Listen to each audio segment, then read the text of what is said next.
and gentlemen, thank you for joining us for this. Good morning, everyone. Ladies and gentlemen, thank you for joining us for this. Good morning, everyone. Ladies and gentlemen, thank you for joining us for this. Good morning, everyone. Ladies and gentlemen, thank you for joining us for this. Good morning, everyone. Ladies and gentlemen, thank you for joining us for this. The energy webcast will provide some more color on the announcement we're providing earlier today. Good morning, everyone. Ladies and gentlemen, thank you for joining us for this. I'm Rob, Vice President of Communications and Investor Relations, and here with me in our Calgary office, CFO. Also joining us from Singapore is who we'll hear from in just a moment. Good morning, everyone. Ladies and gentlemen, thank you for joining us for this. This event is being streamed live from the recording today, April 18th, 2028. And our website later today. And all lines will be in listen-only mode for the duration of the event. So the running order for today is that in just a moment I'll hand over to provide some prepared remarks and we'll reference slides that will be shown on screen if you're joining us through MS Teams, or they're available through our website if you're joining by guide through our website. After that, we'll take any questions you might have. Questions can be submitted either through the Teams app, button at the top of your screen that says Q&A, or you can email them to us using ir@liberty.com.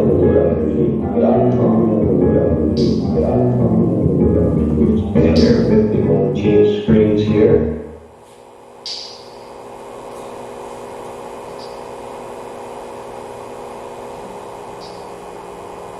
So to get started, I'd like to draw your attention to the advisories on slide 2 of our presentation. I'll suggest that you review this at your convenience, noting in particular the cautionary language around forward-looking information. I'll also note that throughout the presentation, unless otherwise indicated, the numbers we're showing are US dollars and are all presented on a net working interest basis. So with that, I'm going to move over to Sean. Bear with me while we do that. And Sean, if you can unmute, we're now live. Okay, thank you. Can you hear me clearly, Rob? Sounds good.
And after adjusting for other assets and liabilities such as inventory, oil inventory, and tankers and tax on of $243 million, the business contributes to a fluid net working capital position of approximately $105 million. Of $243 million, so that's really the value we required. So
that's 나의 의지를 방역을 들어가는 의지를 시간에 소위 분배도 방학을 소화를 명으로 그냥 쭉 대한민국 거리가 가는 very probably that you can lose the fiscal so we're not going to have to that you're probably your thing. This is our you're listening out to the restaurants and you will you're out to the media that you're over the internet there's kind of about kind of here in the evening and our business yeah but it's every yeah so no it's all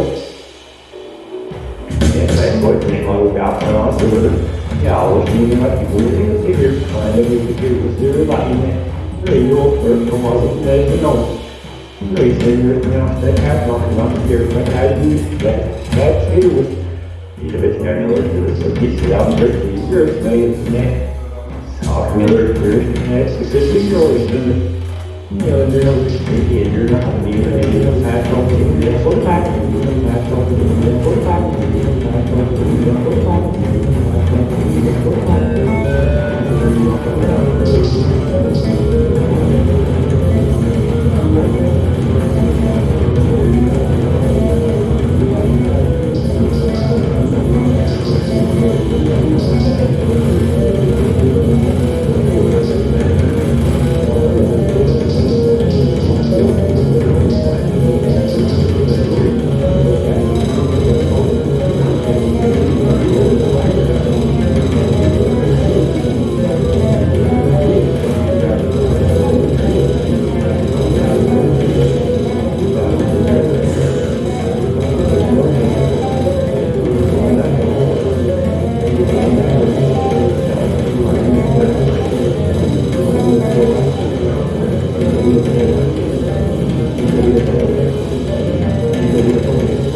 that about 70% of the total OPEX is fixed.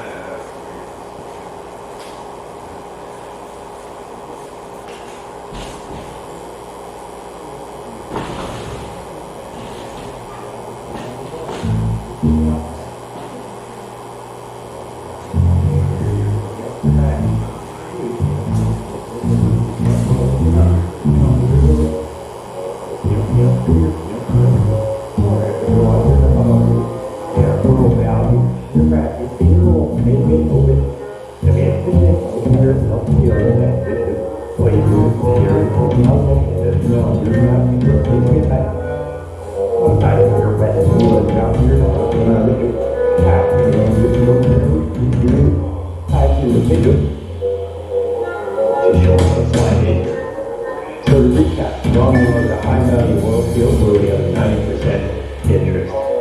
It's in its growth phase at the moment, and we've seen the start of significant expansion this year with the development of zone as the accumulation.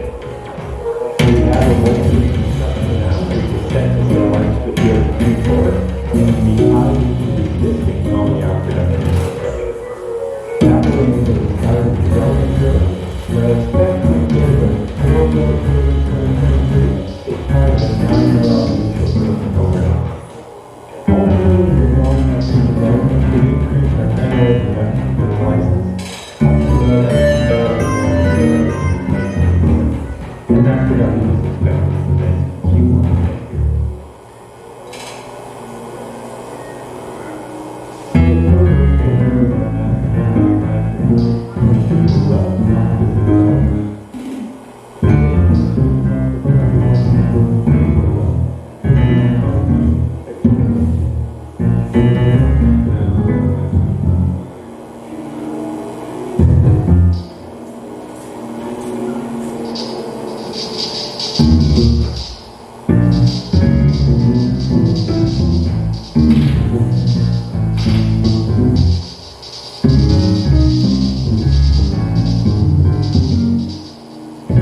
of our portfolio too.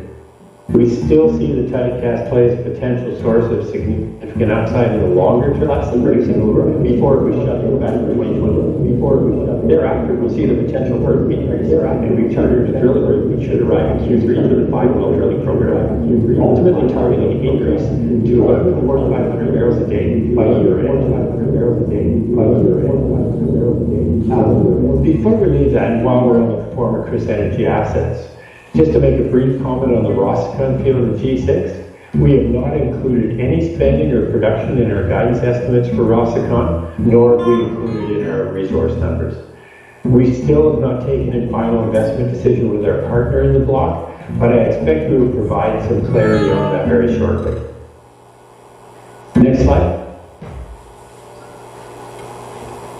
And really just a reminder here that gas play guy remains part of our portfolio too. We still see the tight gas play as a potential source of significant upside in the longer term. Our intent with the asset is to maintain the leases and licenses in good standing while seeking a partner to participate in the next phase of the exploration and appraisal. We've seen some positive interest, but we still, until now, do not have a commercial agreement in place. So not a lot of additional news to share on the play. Okay, so just bring it to the concluding slide. So we've completed the transformative acquisition of more Gulf of Thailand assets, and on day one we demonstrated a very positive return for shareholders. With 7 months of operations included in the acquired business, we can show that it is all working as we expected. For 2023, we are guiding at 20 to 22,300 barrels a day of production. All of that is oil at approximately Brent pricing. OPEX is around $30 a barrel, and CAPEX is in the range of 180 to 200 million. With the spending focused on reserve replacement and our growth projects at Nong Yao and Wasana. Our third-party reserves valuation shows that the barrels in the ground are real and have the ability to generate significant value for us going forward. Importantly, the numbers are very much in line with what we presented back in December when we announced the deal. Deliver replacement year on year. So as we look at the business going forward and envision what Q1 2024 could look like, we expect to have Wasana and up to 4,500 barrels a day net, and the Nong Yao Sea development online at more than 11,000 barrels a day.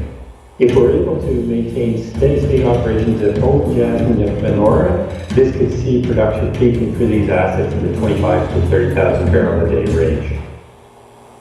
So raising our sights further, we continue to be active in the M&A space and see more opportunities across the Southeast Asia region with similar characteristics to the deals we've concluded in Thailand.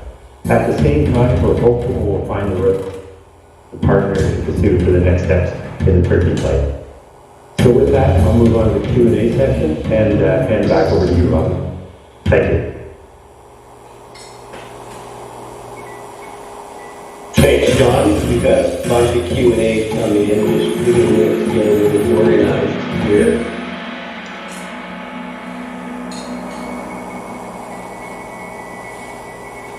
Okay, so let's start with some operations questions in relation to Wasana. First question is, when it comes to the infill drilling program on Wasana, how long do you expect it to take to complete the wells?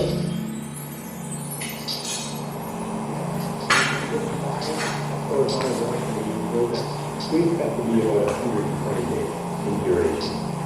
Part of that is because we have a fixed number of wells projects, so you actually have to abandon a well to then drill a new well. So there is a bit of an extra operating time required for new wells. Okay, so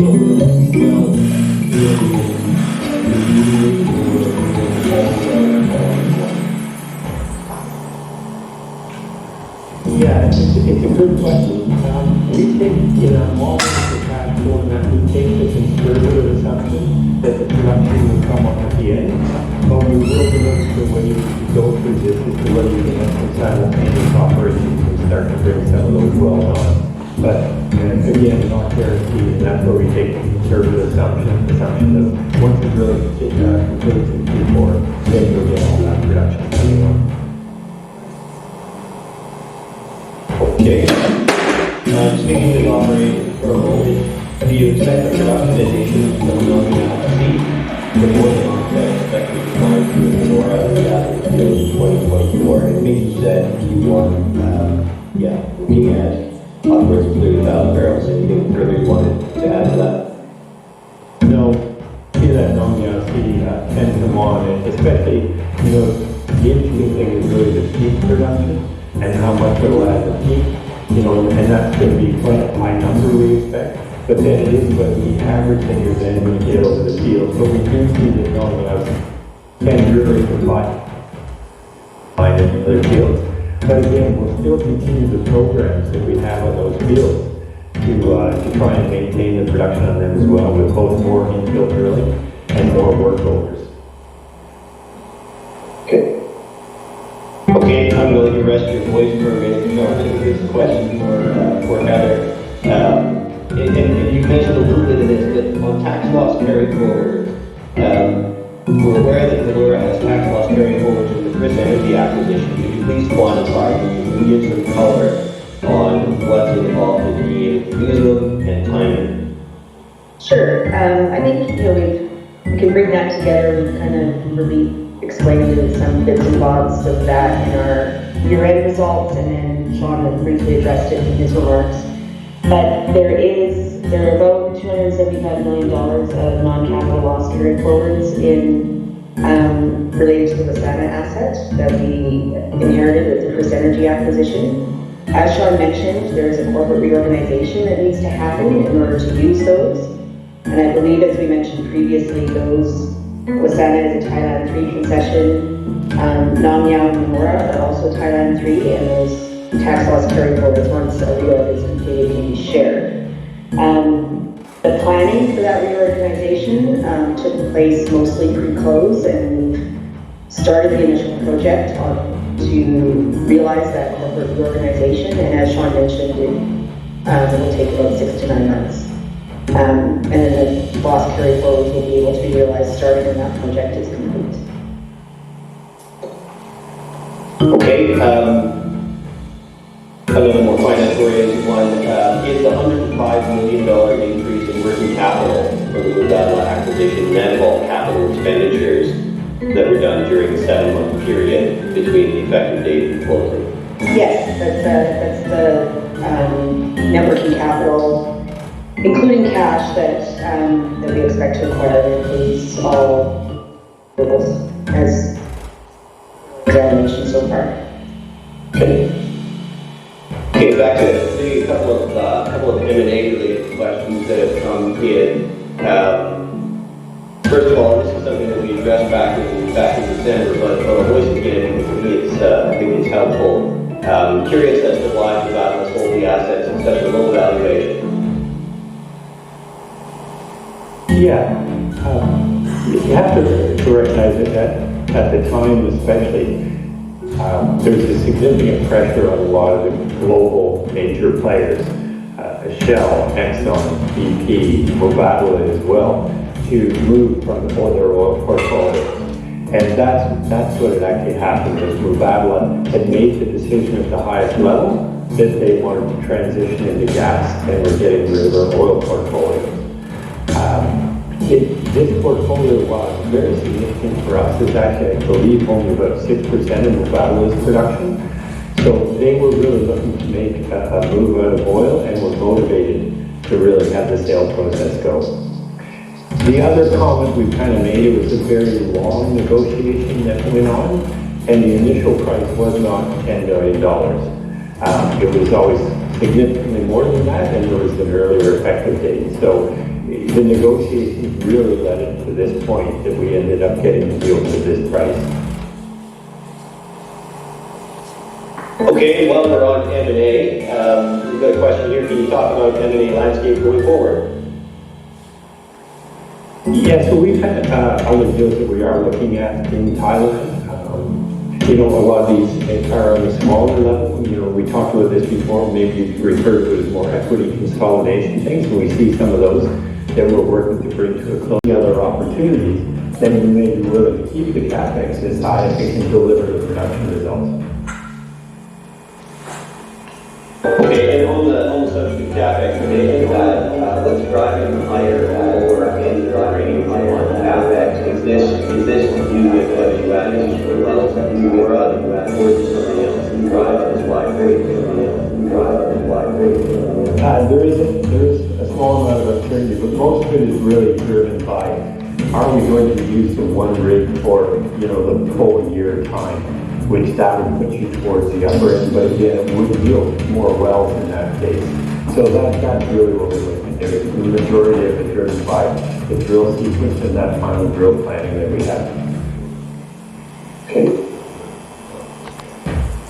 We got 105 million of 223 million. Okay, let's switch gears just a little bit and I'll bring a couple of questions that may be related to church.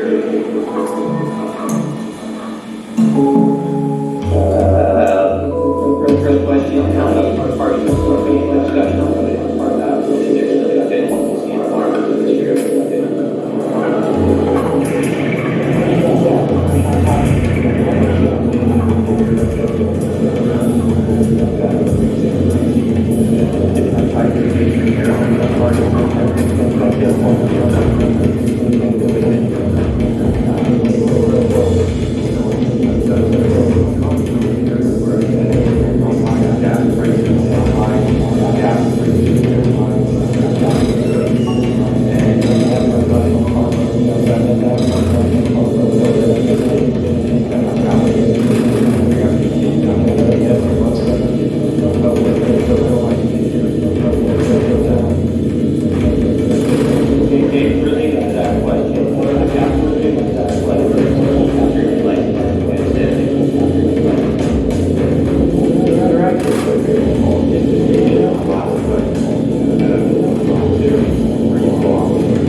good question.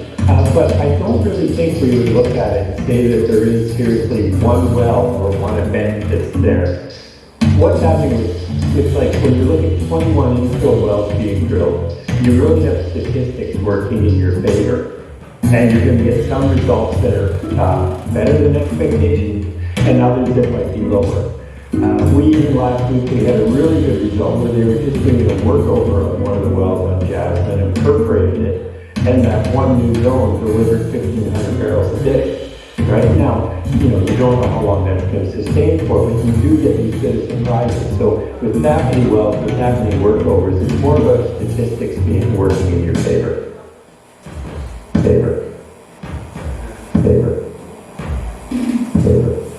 Okay, very good. As I say, if there's anything further that we've missed, I've tried to group together a bunch of questions here. I hope I haven't missed any. If so, do reach out to us at ir@bluearenergy.com or give us a call.